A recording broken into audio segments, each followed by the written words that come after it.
एक समय की बात है। एक गांव में एक व्यक्ति रहता था जिसका नाम धर्मदास था।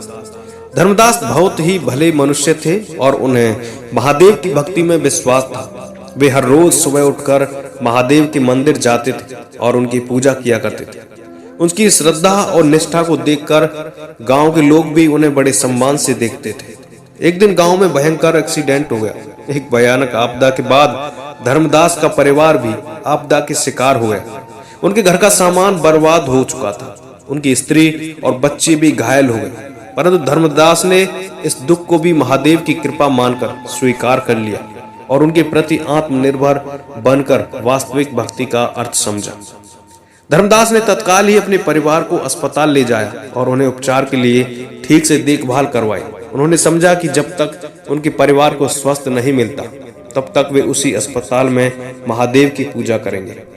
इसी बीच गांव के लोग धर्मदास की मदद के लिए आए और उन्हें सहायता की।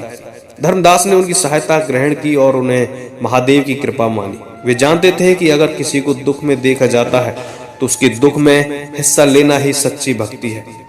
कुछ समय बाद धर्मदास के परिवार का स्वास्थ्य सुधर गया और वे अच्छे सच्चे स्वास्थ्य में लौट आए।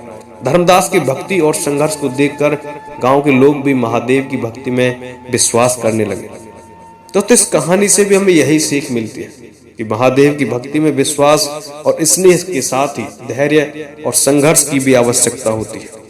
धर्मदास की इस नीति के प्रति उनके अनुयायी भी प्रेरित हुए और महादेव की भक्ति में समर्थ हो गए।